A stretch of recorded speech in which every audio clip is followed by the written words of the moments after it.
Okay, that brings us to 11 minutes past 8. We're talking about bullying. Bullies seem always to find a reason to pick on people. For 14-year-old Lucas, it was his facial disfigurement. He's now happy at a new school, and he's actually become the face of a charity working to change people's attitudes about such conditions. And today, as part of Anti-Bullying Week, he's off to challenge the government on their anti-bullying policy. Lucas joins us now, along with his dad and his brother. Good morning. Great to see you. So, Lucas, tell us about the bullying that you experienced. It was at primary school, wasn't it? And it was because of the facial disfigurement that you had.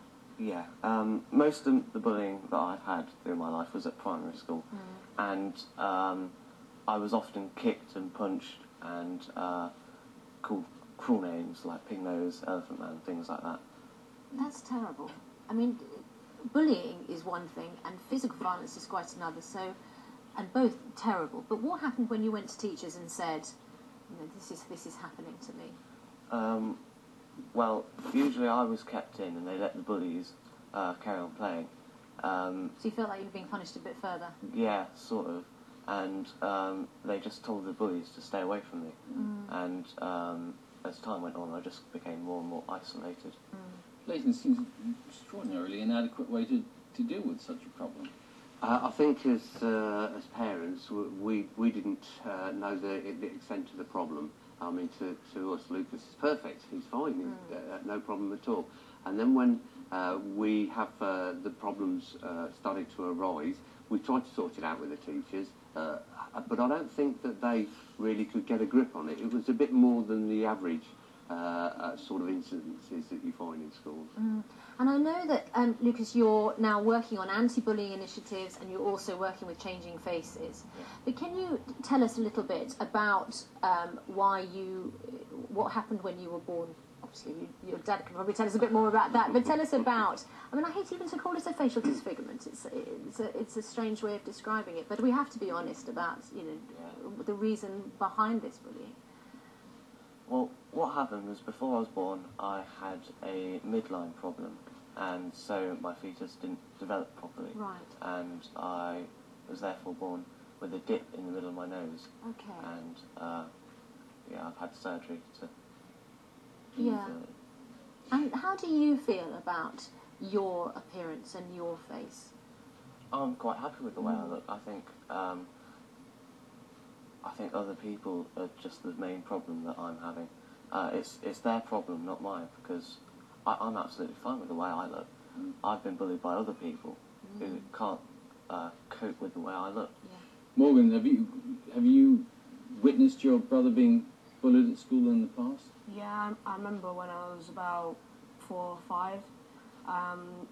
They put him in a play, like a school play with the bullies, where it was a Christmas play and he was playing as a reindeer, and the people that were bullying him at school were the part of the thieves that got to chain up the reindeer and had to act to beat it and be cruel to it, and it was just horrible that the teachers would do this. I mean, just ludicrous casting, really.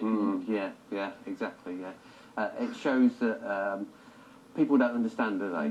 And there can be some insensitivities. And you notice, and when you're out, walking behind. I do, yes. Lucas takes it all in his stride, but if on an ordinary day when we're doing the shopping, we're walking through the supermarket, and I'm perhaps a little bit behind, I can see people doing a double take, you know, onto Lucas. Lucas is aware of that all the time. There's a difference, though, isn't there, between doing a double take and then using that... Holding a stare. Yeah, yes. or saying something unkind. Because you can't... I mean, people are always going to look twice, aren't they? People are curious. Whatever. If someone has different coloured hair or, you know, that's something. right, yes. But you know the difference when there's a dig and a nod and perhaps somebody saying... Hey, what do you do, Lucas, then, when you see someone staring? The first thing I do is smile, and, you know, usually they look away. Sometimes they carry on. I just have to... And you engage people, I suppose, don't you? Yeah, I make them feel comfortable. Yeah. I acknowledge that I can see them staring at me, basically. And your advice to anybody who is bullied, finds himself in your situation? Because you're going to talk to opinion formers, MPs, presumably today, aren't you? I think that anyone that's being bullied should tell as many people as they can, because this year's theme is taking action together. And if you tell people about what's happening to you, they can help you sort out what's happening. You are a terrific role model. Good for you. And lovely to meet you and all the family. Thank you so And much ladies for more than coming in thank you. and to Thank talk you. to us. Good luck.